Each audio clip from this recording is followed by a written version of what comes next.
चलिए, नमस्कार दोस्तों। मैं सुमन शर्मा एक बार फिर स्वागत करता हूं आपका रॉयल इंस्टीट्यूट के।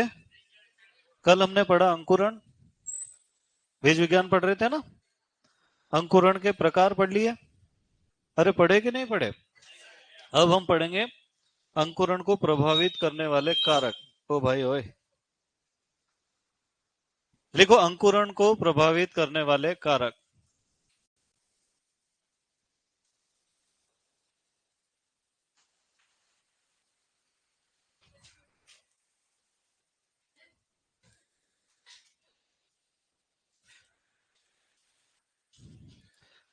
अब देखो, अंकुरण को प्रभावित करने वाले वैसे तो बहुत सारे कारक है, पर प्रत्यक्ष रूप से अगर देखा जाए तो चार कारक महत्वपूर्ण।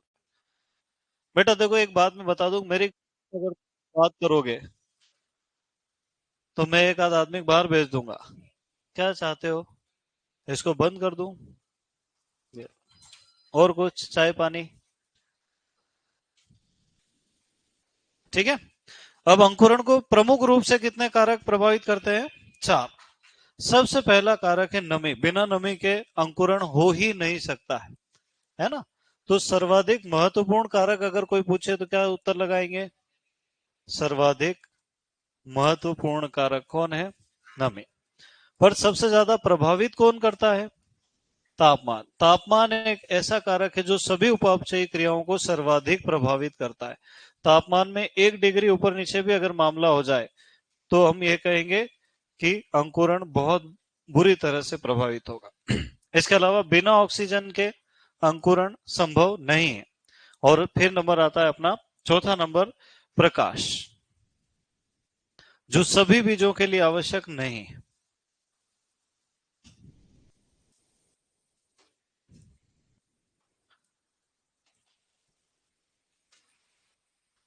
प्रश्न आता है कि सभी बीजों के अंकुरण के लिए कौन सा कारक आवश्यक नहीं समझा जाता है? प्रकाश, है ना। पर जिनके लिए प्रकाश का महत्व है उनको हम कहते हैं फोटोब्लास्टिक सीड। क्या कहते हैं? फोटोब्लास्टिक सीड, मतलब जिनका अंकुरण प्रकाश से प्रभावित होता है। बाद में वैज्ञानिकों ने देखा है कि फोटोब्लास्टिक भी दो तरह का। एक जिनको प्रकाश चाहिए वो पॉजिटिवली फोटोब्लास्टिक, एक जिसको प्रकाश नहीं चाहिए, अंधेरा चाहिए, वो नेगेटिवली फोटोब्लास्टिक। अभी जो एग्जाम हुई है वो कि उसमें पूछा हुआ है कि टमाटर कैसा है? नेगेटिवली फोटोब्लास्टिक। तंबाकू कैसा होता है? पॉजिटिवली फोटोब्लास्टिक। पहले इतना लिखो, फिर फोटोब्लास्टिक बोल के लिखो।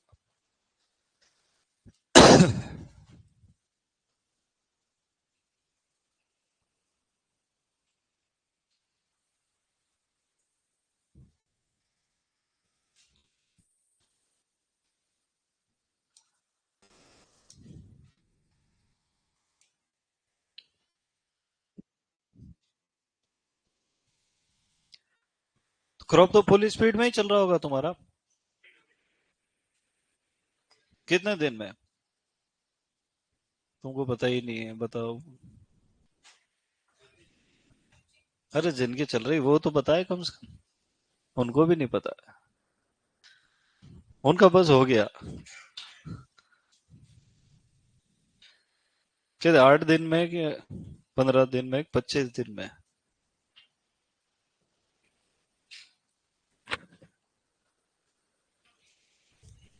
20 दिन हो गए बिना लिखे ही। लिखवाए तो 35 से 40 दिन लगते पूरा।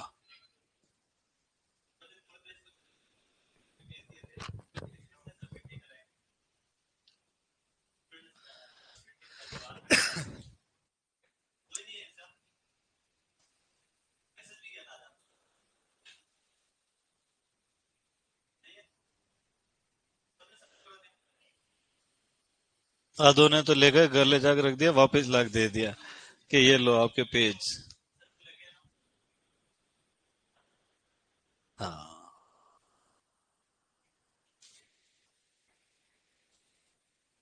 नहीं, वो पेज मिल नहीं रहे ना, बीच बीच में से गायब है फिर। जिम्मेदारी काम जिम्मेदारी से करना है, या तो फिर मना कर दो कि सर ये काम मुझसे नहीं हो पाएगा, है ना। पर एक बात है, सुपरवाइजर में हिंदी आएगी जरूर। आएगी कि नहीं आएगी? हाँ। और जिसकी हिंदी खराब है उसकी जिंदगी खराब है। चले आगे, वेरी गुड। अब लिखो ऐसे बीज, ऐसे बीज जिनके अंकुरण पर प्रकाश का प्रभाव पड़ता है।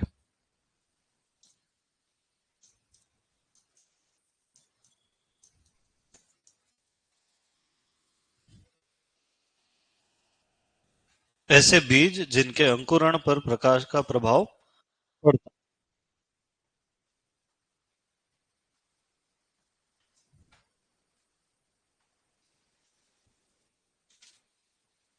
फोटोब्लास्टिक कहलाते हैं।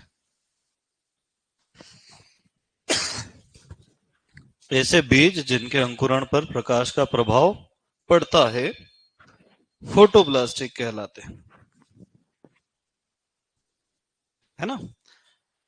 अब फोटोब्लास्टिक कितने प्रकार के बेटा? दो प्रकार के। एक को कहते हैं हम लोग पॉजिटिव फोटोब्लास्टिक,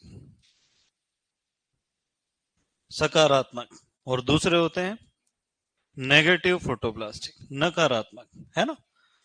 तो इनके बीजों के अंकुरण के लिए प्रकाश की उपस्थिति चाहिए। क्या चाहिए बेटा? और नीचे वाले नेगेटिव फोटोब्लास्टिक के लिए प्रकाश की अनुपस्थिति चाहिए। अनुपस्थिति का मतलब है हाँ, अंधेरा। तो बहुत पुराना आदमी है यार। हाँ, जब मैं बच्चा था, छोटा था, तब का चल रहा है मामला है। तो ऐसा तो नहीं हम दोनों एक ही उम्र के आदमी हैं। तो देखो, जो तंबाकू है उसके बीजों को अगर लाल प्रकाश दिया जाए, कैसा प्रकाश दिया जाए बेटा, तो उसका अंकुरण बढ़ जाता है। ऐसे बीज जिनकी बुआई आधा सेंटीमीटर, 1 सेंटीमीटर, 2 सेंटीमीटर रखते हैं, उनको प्रकाश चाहिए। जिनको 5 से ज्यादा, 6, 7, 8, 9, 10, उनको अंधेरा चाहिए। और बीच वालों को कुछ भी, उजाले में ही उगेंगे ना अंधेरे में ही उगेंगे, उनको कोई फर्क ही नहीं पड़ता है। तो अपने को देख लिखना है कि पॉजिटिवली फोटोप्लास्टिक कौन है? तंबाकू। नेगेटिवली फोटोप्लास्टिक कौन है? टमाटर। और ये अभी रिसेंटली पूछा है, हो सकता है सुपरवाइजर पूछ ले उठा के। लिख लो।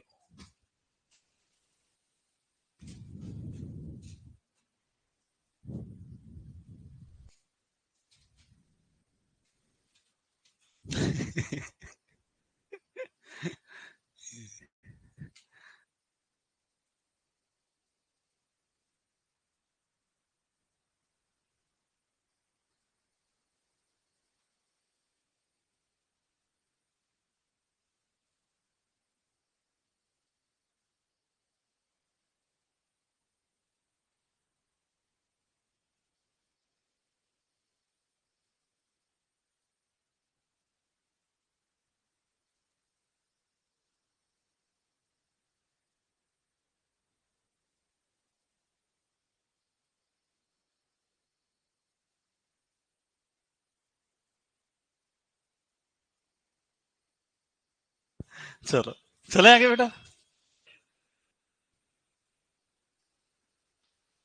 बेटा टमाटर के अलावा कोई फसल होगी तो मुझे ध्यान नहीं है, हो भी सकती है। मैं तो यूं सोच रहा हूँ कि ये भी लिखवाऊं कि नहीं लिखवाऊं।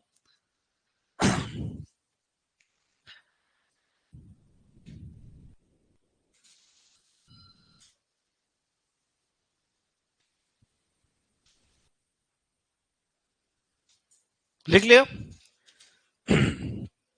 अंकुरण को कितने कारक करते हैं? 4। सबसे पहला कौन है? अगर कोई पूछे कि अंकुरण के लिए सर्वाधिक आवश्यक कारक कौन सा है?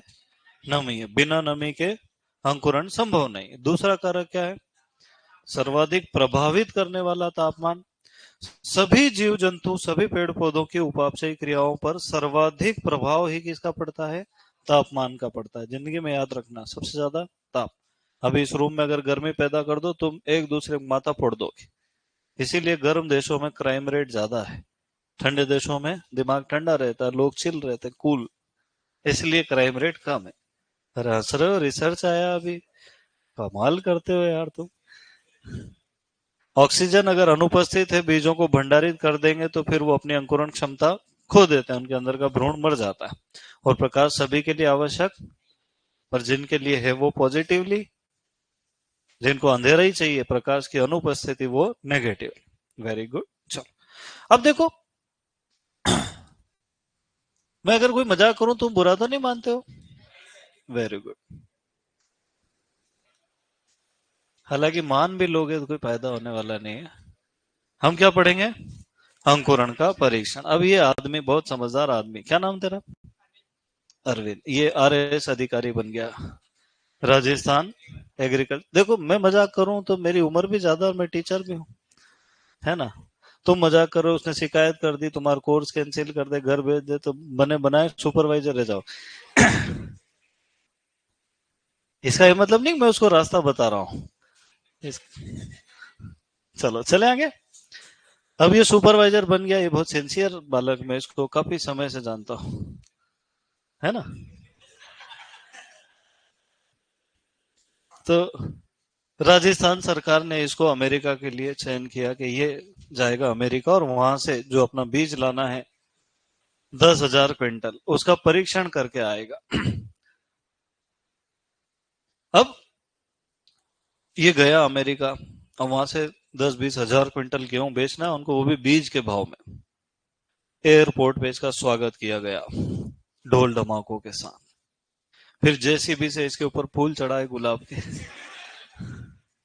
ये काफी प्रसन्न हो। फिर वो एक लंबी गाड़ी आती है ना, इतनी लंबी, लिमोजिन, उसमें बिठा के इसको होटल लेगा, वहां अलग ऊपर से फूल बरस रहे 7 मंजिल से। ये बहुत खुश हुआ। ये गया तो होटल में इसको रूम दिखाया, रूम में ही स्विमिंग पूल है, जकूजी, झूले वूले बन रहे, है ना? एक बड़ी सी टेबल पे 100-150 तरह का खाद्य पदार्थ, है ना? मेवे वे रखे हुए हैं, बड़ी टीवी है, इन्फिनिटी पूल सामने गैलरी में। ये भाव विभोर हो गया। वो कंपनी वाला आया कि सर आप चलो गोडाउन में, वेयर हाउस में, बीज का देख लो क्या करना है, क्वालिटी चेक। एक एक अरे कर लेंगे, कोई दिक्कत। फिर रात में इसके लिए डिनर रखा छत पे होटल के, है ना? ऐसे जो लटकाते ना अपने उदयपुर में, देखा कि नहीं, एक क्रेन से लटका देते हैं टेबल कुर्सी सब हवा में। ऐसे डिनर करवाया इसको, इसको काफी मजा आ रहा था।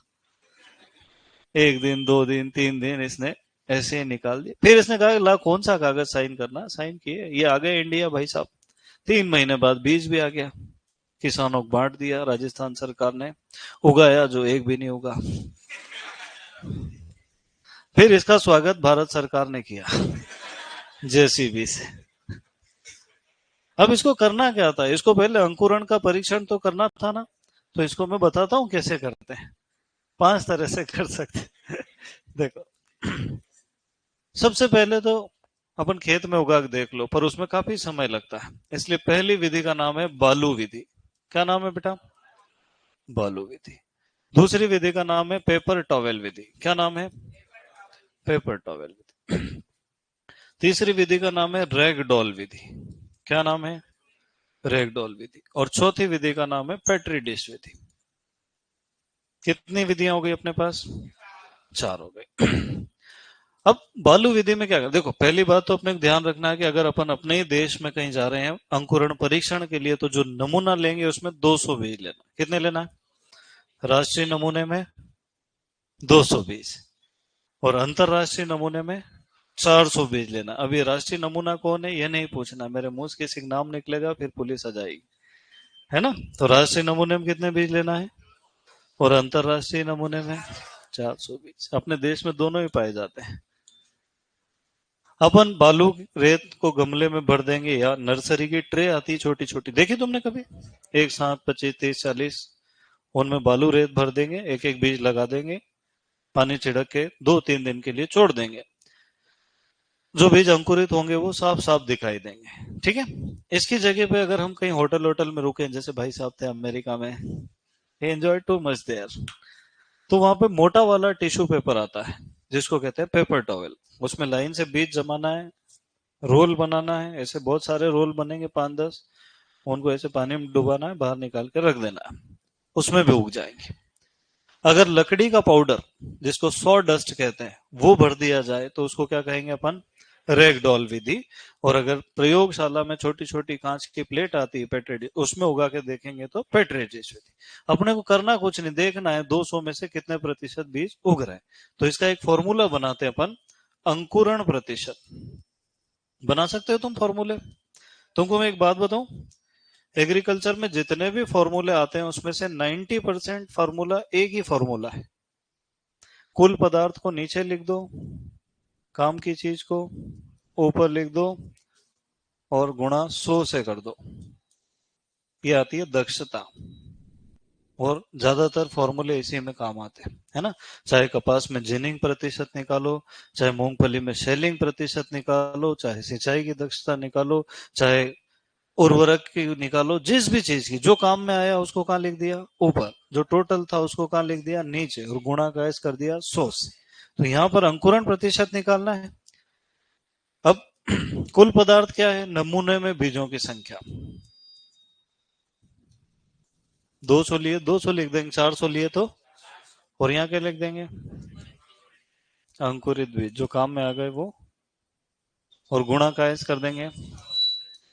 अब मान लो कोई कहे कि 200 बीजों के नमूने में से 192 बीज अंकुरित हुए, प्रतिशत ज्ञात कीजिए।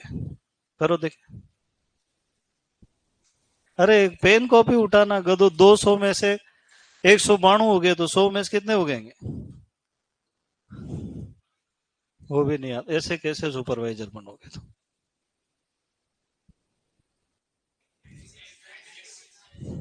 96 कितने कम है, 8 बीज। 200 में 8 कम है तो 100 में 4, 90 तो आएगा ना। जिसको ये समझ में नहीं आ रहा वो सुपरवाइजर अगर बन गया गलती से तो बहुत सरकार का नुकसान हो जाएगा, उसको अमेरिका कैसे ही भेजेंगे। चलो, अब मुझे बताओ कि बालू विधि में किसका प्रयोग करते हैं? बालू रेत का। पेपर टॉवेल में किसका प्रयोग करेंगे? Paper towel. अगर बिल्कुल समझ में नहीं आए फिर हिंदी में लिखना, टिश्यू पेपर। रेगडॉल विधि में किसका प्रयोग करेंगे? लकड़ी का पाउडर, उसको बुरादा कहते हैं। और पेट्री डिश में पेट्री डिश। ठीक है, लिख लो इसको। और स्पीड बढ़ाऊं क्या पढ़ाने की? हाँ। वो एक पूछ रहा, सर आप किशन सर के भाई हो क्या? हाँ बेटा, वो मेरे बड़े भाई, दिखते छोटे।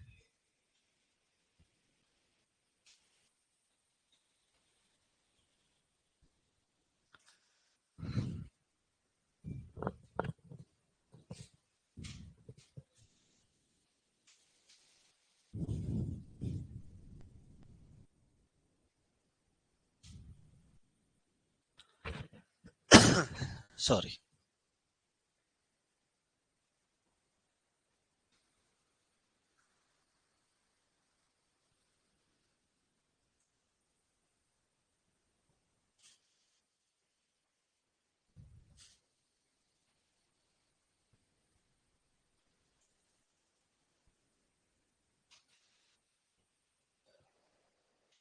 तुम कॉलेज वॉलेज गए कि 12वीं के बाद डायरेक्ट इधर ही मुड़े? हैं?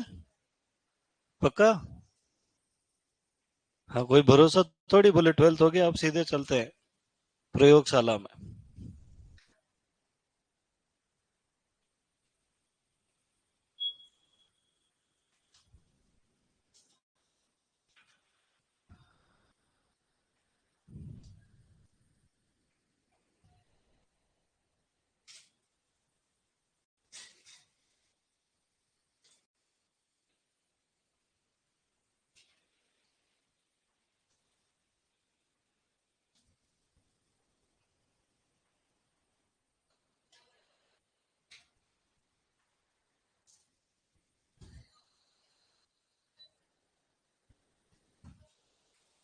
हेलो। कोई गंभीर समस्या आ गई ऐसा लग रहा है, या तो कोई बाहरी तत्व है, क्योंकि अंदर वालों को तो इतनी आजादी नहीं मिली। चलो, लिख लिया क्या बेटा? वाह यार, तुम्हारी स्पीड तो बहुत ही अच्छी है। आगे चलते हैं। अरे अब देखो, भारत सरकार ने कहा है कि अलग अलग प्रकार की फसलों में प्राकृतिक रूप से हो सकता है कम ज्यादा अंकुरण पाया जाता है, पर मार्केट से जो बीज खरीद के ला रहे हो प्रमाणित बीज, उसमें न्यूनतम अंकुरण कितना होना चाहिए। तो उन्होंने तय कर दिया कि अलग अलग फसलों को कब तक आप बेच नहीं सकते, है ना। अगर मक्का का बीज हम लेके आ रहे हैं, कौन सा बीज बेटा, तो उसमें कम से कम अंकुरण होना चाहिए 90 से 95%। मतलब अगर 89% भी अंकुरण हो रहा तो फिर उसको बेचने नहीं दिया, सरकार प्रतिबंधित कर देती कि ये बीज खराब है ना। तो न्यूनतम अंकुरण मक्का के बीज में कितना होना चाहिए, 90 से 95%। वैसे ही अगर कोई पूछे कि गेहूं, जौ, चना, इसमें होना चाहिए 85%, है ना। ये पूछा भी हुआ है जौ का एक बार।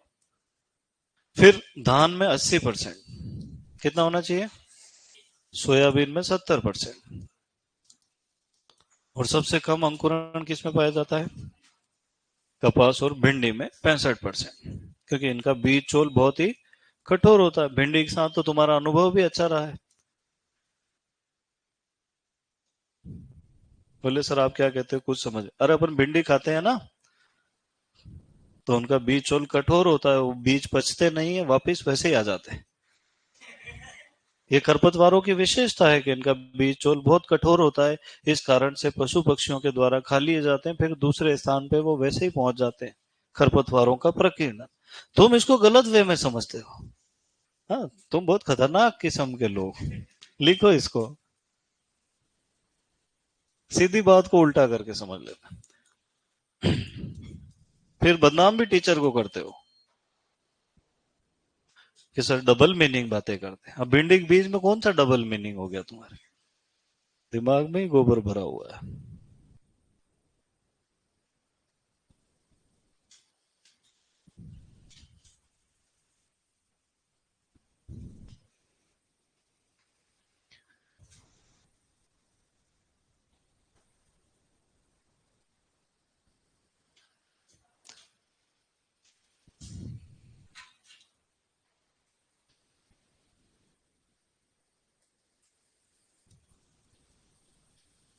अभी तो मार्केट में एक भी ढंग की किताब नहीं मिल रही यार, जो खरीद के लाओ वही कचरा है। और जो अच्छी किताब है वो इतनी बड़ी है कि उसको पढ़ते पढ़ते बुढ़ापा आ जाए, है। चलो अच्छा है, मैं लिखूंगा, पर मैं पहले 50 साल का तो हो जाऊं, जब तक तुम्हारे बच्चे सुपरवाइजर की तैयारी करने आ जाएंगे।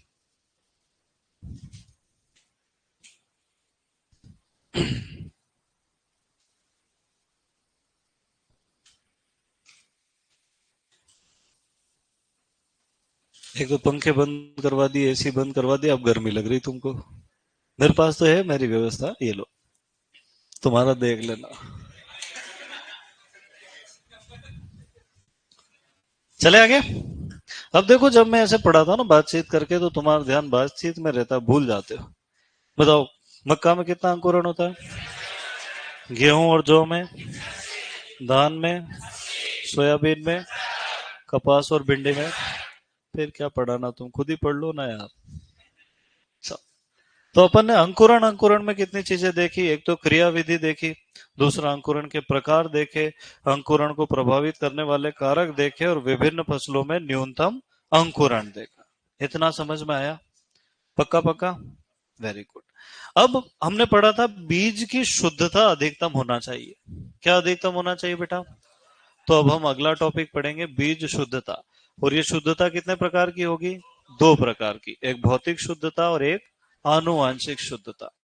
तो बीज शुद्धता में पहला टॉपिक क्या है अपने पास, बीज की भौतिक शुद्धता। इसको अंग्रेजी में कहते हैं फिजिकल प्योरिटी ऑफ सीड।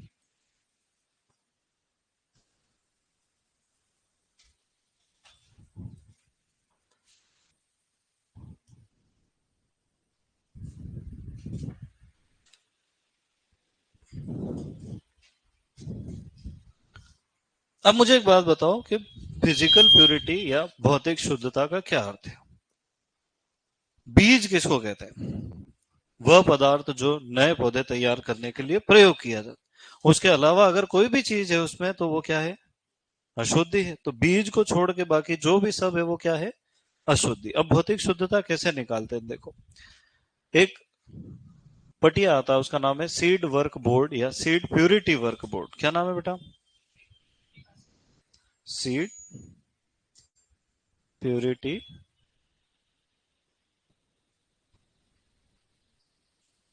अरे घनश्याम, ये माइक्रोसॉफ्ट है, मुझे पूरा यकीन था।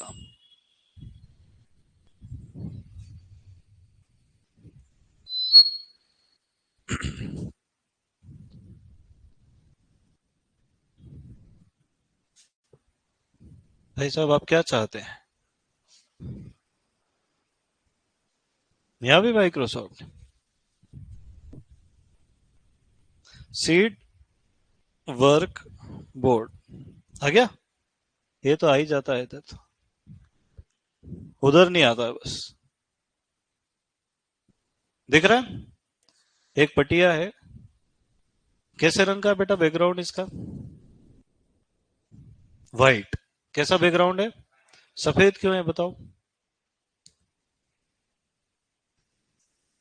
व्हाइट क्यों है?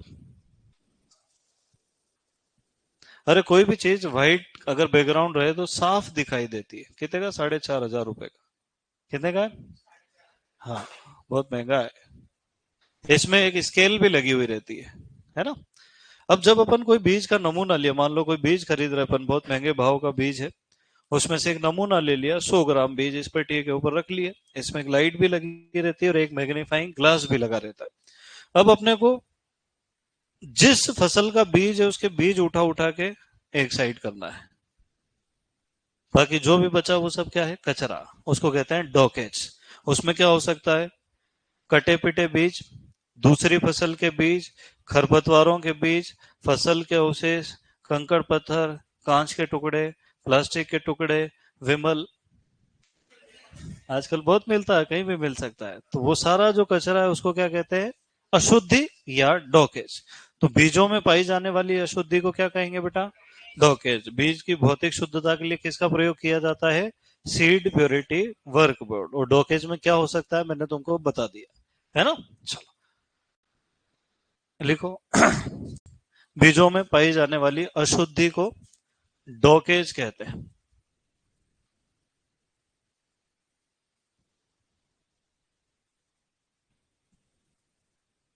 और इसमें क्या क्या हो सकता है? दूसरी फसल के बीज, खरपतवार के बीज,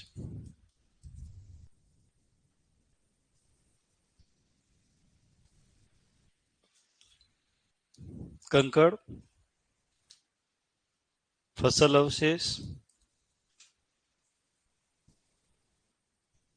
मिट्टी।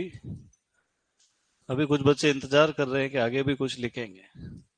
ये लो, आदि।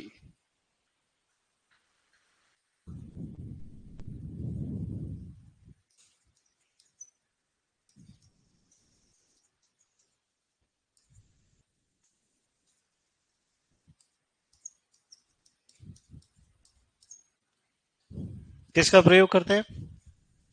Seed purity work board.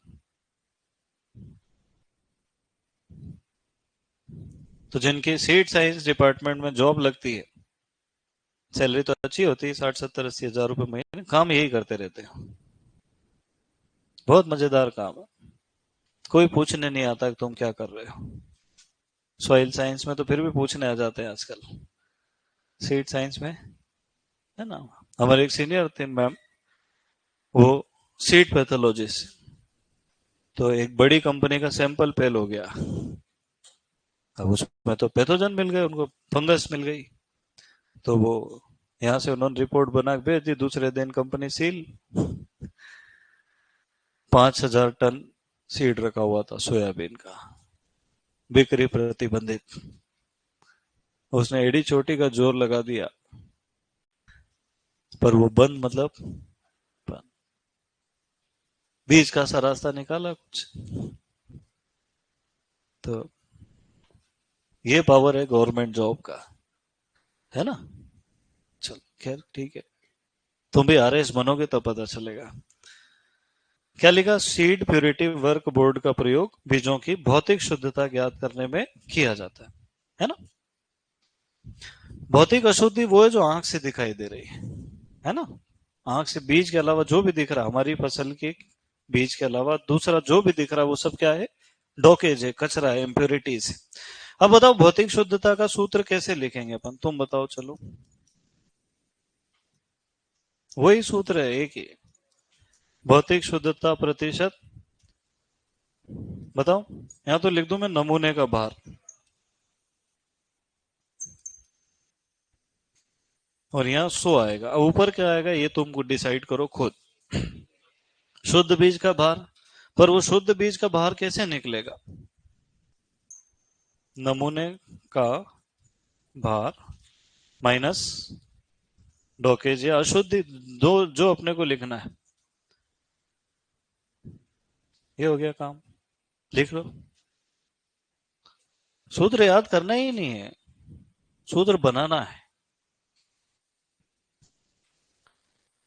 देखो जैसे तुमने एक टॉपिक पढ़ लिया फर्टिलाइजर्स, पढ़ लिया क्या, सच बताओ भगवान की कसम खा के, तुम इतने ठंडेगार कैसे हो पहले तो बताओ। अरे नौजवानों, नौकरी की तैयारी कर रहे हो अभी तो, सेवाएं देना है देश को, थोड़े जोश में रहा करो।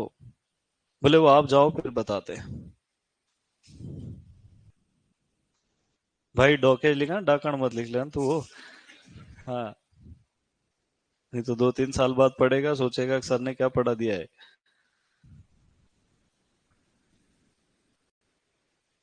अपने राज्य से मामला। चले आगे बेटा। अब मान लो 100 ग्राम के नमूने में 5 ग्राम अशुद्धि मिली तो शुद्धता प्रतिशत कितना आया, 95%। उसमें करना ही क्या है अपने को, है ना। अब सरकार का ऐसा कहना है कि बीजों में अशुद्धि 0.1% से अधिक नहीं होना चाहिए। मतलब 100 किलो के नमूने में 100 ग्राम से ज्यादा कचरा बहुत कम। सर्वाधिक अशुद्धि गाजर के और घास के बीजों में पाई जाती है। किसमें पाई जाती है, गाजर के बीज हल्के फुल्के रहते हैं जीरे जैसे। मान लो कि मैंने एक नमूना लिया और उसमें एक पत्थर आ गया, उस पत्थर का वजन ही 3,000 बीज के बराबर था, तो प्रतिशत में तो मामले ही निपटा देगा वो, है ना। इसलिए कहा जाता है सर्वाधिक अशुद्धि किसमें पाई जाती है, गाजर एवं घास के बीजों। चलो लिखो 2 लाइन फिर। पहली तो क्या लिखेंगे, बीजों में अशुद्धि 0.1% से अधिक नहीं होना चाहिए। बीजों में अशुद्धि 0.1% से ज्यादा नहीं होना चाहिए।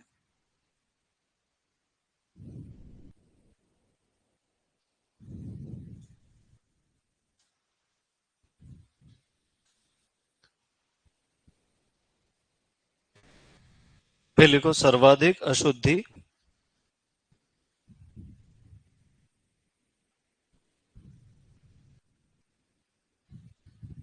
गाजर एवं घास के बीजों में होती। कई लोग गाजर घास लिख लेते हैं, उनका अर्थ का अनर्थ बना देते हैं। गाजर एवं घास के बीजों में पाई जाती है। सर्वाधिक का मतलब समझा दिया ना मैंने तुमको। हाँ, कि एक बोरी के अंदर एक पत्थर रखना है, बाकी फायदा तो हो ही जाएगा। ठीक है, चलो भौतिक शुद्धता का काम हुआ खत्म। अब हम पढ़ेंगे आनुवंशिक शुद्धता। क्या पढ़ेंगे बेटा,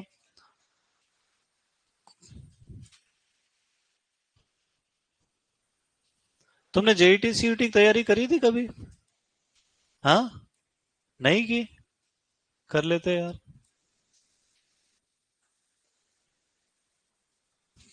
थोड़ा बहुत जेनेटिक्स पढ़ते तो मजा आता। इसको क्या कहते हैं बेटा, जेनेटिक प्योरिटी। एक शब्द आता है डीएनए, क्या आता है, बीज विज्ञान में ऐसा मानना है कि जो भी बीज की किस्म है उस किस्म का डीएनए 100% एक जैसा होना चाहिए। मतलब एक बीज और दूसरा बीज का डीएनए एक जैसा होना चाहिए, तब उसको किस्म कहा जाए। उसके लिए टेस्ट भी होता है, DUS, अपन आगे लिखेंगे। तो डीएनए में परिवर्तन कब होगा? जब पर परागण होगा। अवांछित पर परागण से ही आनुवांशिक शुद्धता कम होती है। मतलब डीएनए में जितना थोड़ा थोड़ा चेंज होता जाएगा, आनुवांशिक शुद्धता उतनी कम होती जाएगी। अगर फसल में अवांछित पर परागण हो रहा है तो ही आनुवांशिक शुद्धता कम होती है ना। कुछ समझ में नहीं आया? अरे आया कि नहीं आया? जैसे मान लो अपन ने एक संकर किस्म बनाई, ए और बी का क्रॉस करवा दिया, जो नई किस्म बनी वो क्या बनी? मतलब हर बार जब ए और बी का क्रॉस कराएंगे तो क्या बनेगी? सी। अब अगर मैंने एक सी मार्केट से खरीदा और दूसरा सी खरीदा और दोनों का डीएनए देखा, दोनों में थोड़ा थोड़ा अंतर दिखाई दिया, इसका मतलब कहीं ना कहीं बाहर से भी लक्षण आए हैं। क्यों? क्योंकि यहाँ एक डी लगा हुआ था, उसका भी इससे क्रॉस हो गया, तो ये इधर आ गए लक्षण, आनुवांशिक शुद्धता कम हुई। तो आनुवांशिक शुद्धता केवल एक ही चीज से कम होती है, और वो क्या है? अवांछित पर परागण, है ना। तो डीएनए में जितना चेंज आएगा, गुणों में उतनी भिन्नता आ जाएगी, है ना। जो हम चाहते हैं वैरायटी के लक्षण, वो लक्षण चेंज हो जाएंगे। जैसे मैं बताता हूँ तुमको, गेहूं का खेत देखा तुमने? कब देखा? बहुत बार देखा। पूरा खेत बिल्कुल बराबर होता है, पर वो दो चार करण अर्जुन डांस कर रहे होते हैं, वो लंबे वाले पौधे हैं। उनकी मम्मी ने ज्यादा कॉम्प्लेन पिलाया, वो अलग दूसरी किस्म के पौधे हैं, है ना, इसलिए लंबे लंबी किस्म के पौधे। अगर मान लो ये बीज का खेत हो और गलती से पर परागण हो जाए तो वो किस्म बर्बाद हो जाएगी, है ना। हाँ। तो आनुवांशिक शुद्धता का मतलब सारा डीएनए कैसा होना चाहिए? एक जैसा। अब लिखो, अवांछित पर परागण आनुवांशिक शुद्धता को कम कर देता है।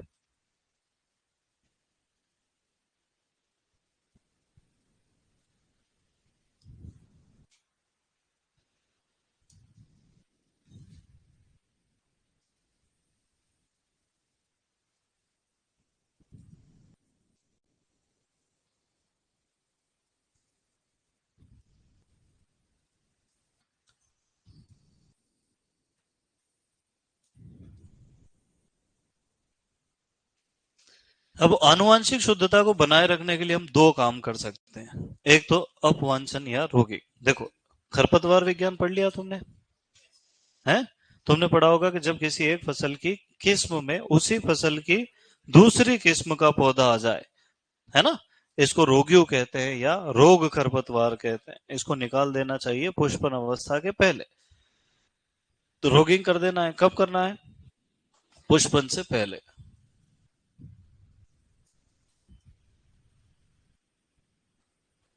दूसरा अपने को अपनाना है पृथक्करण दूरी, इसको कहते हैं आइसोलेशन डिस्टेंस, है ना। हालांकि ये थोड़ा सा हायर लेवल का है, सुपरवाइजर के हिसाब से फिर भी पढ़ना चाहिए। मान लो घनश्याम है, उसने BSc AG कर लिया। घनश्याम तो नहीं है तुम्हारी बैच में कोई? हाँ, उधर है, वो बार बार मैसेज करता है, सर मेरा नाम क्यों लेते हो। घनश्याम ने BSc AG कर लिया, उसने सोचा कि अच्छी आधुनिक खेती करूंगा। 2-3 साल मक्का हो गई, समझ में आई कि कितनी खेती कर लो मक्का 20 रुपए किलो ही बिकेगी। उसका दिमाग खराब हुआ।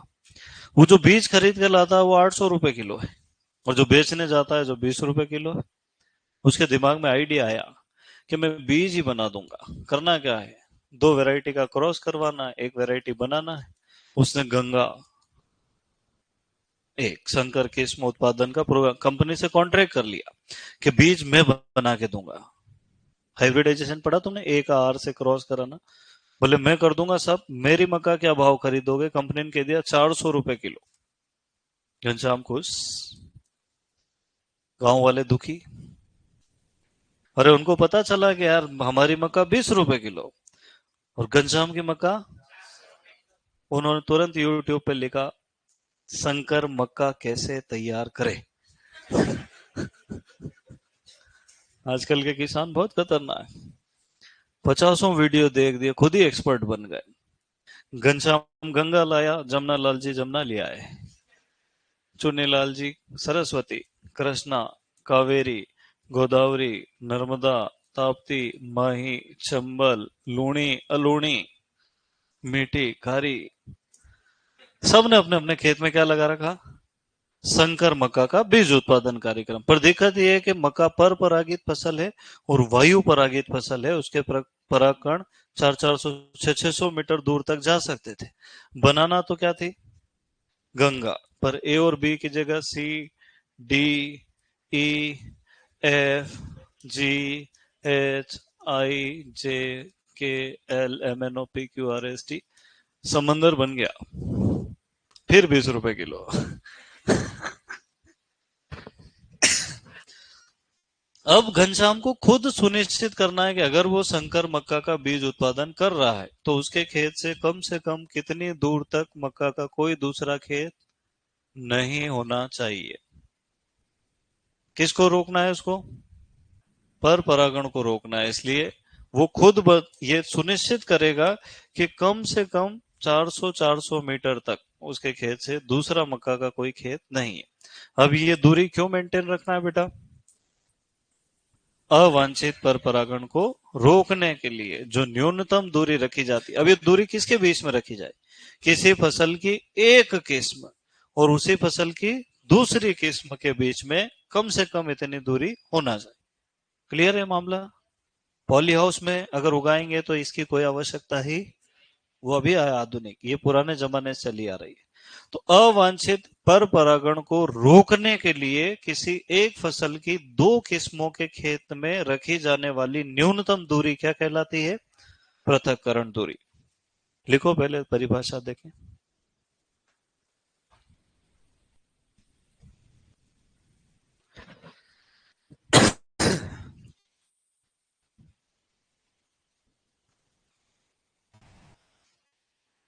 क्या शॉर्टकट में पढ़ा दूं सब, नहीं यार पढ़ो आराम से, क्या पता सुपरवाइजर पेपर कौन बनाए।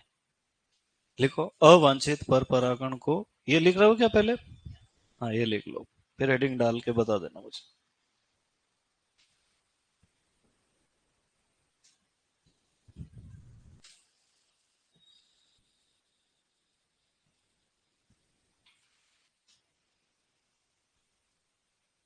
बेटा ऑनलाइन वालों को एक आदमी अगर मेरे लेक्चर में 10-12 कमेंट करता है ना,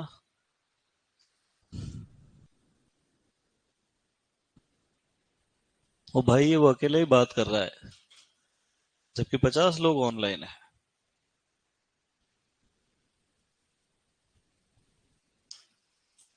लिखा, पृथक्करण दूरी या आइसोलेशन डिस्टेंस।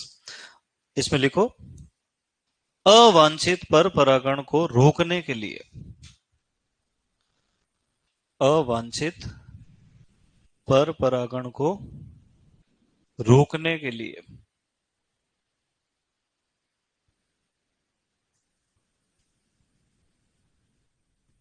बीज उत्पादन के दौरान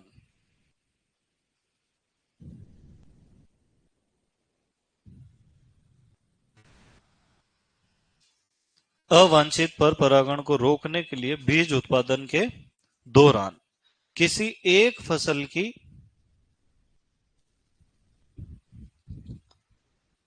दो किस्मों, किसी एक फसल की दो किस्मों के खेत के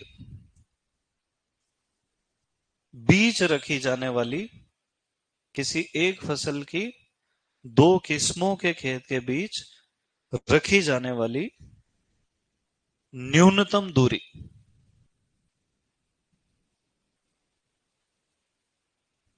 दूरी क्या कहलाती है, पृथक्करण दूरी। अब इतना लिखने की जरूरत ही नहीं है ना, लिख लो तुम्हारा मन कर रहा है। पृथक्करण दूरी कहलाती है।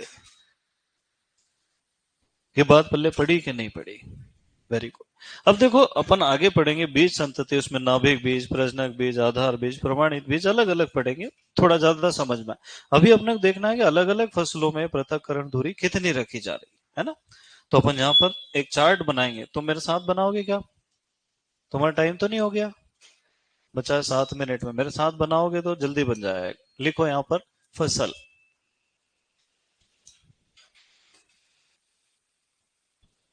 यहाँ हम लिखेंगे आधार बीज, क्या लिखेंगे, आधार बीज ज्यादा शुद्ध होता है। और यहां लिखेंगे प्रमाणित बीज, प्रमाणित बीज 1-8% कम शुद्ध भी चल जाता है।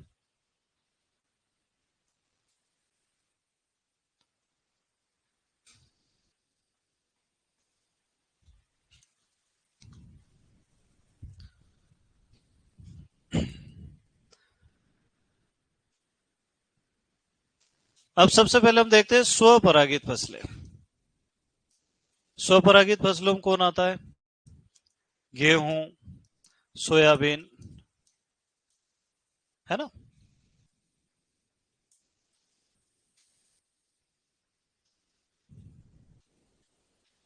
इनके लिए पृथक्करण दूरी रखी जाती है 3 मीटर।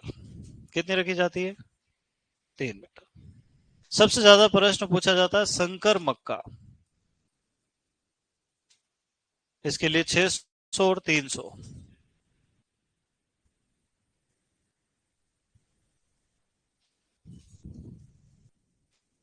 फिर एक आता है संकुल मक्का,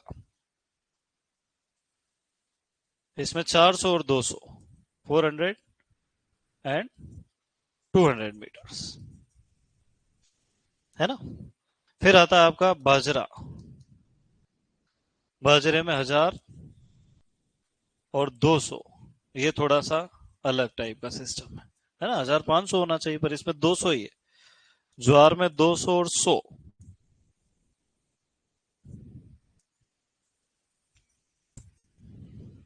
चना 10 और 5। ये स्वपरागित होने के बाद भी इसमें देखो ज्यादा दूरी है।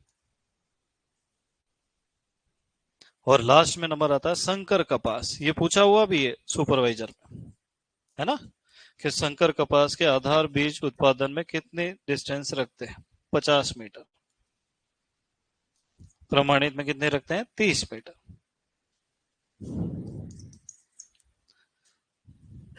क्या लिख पा रहे हो?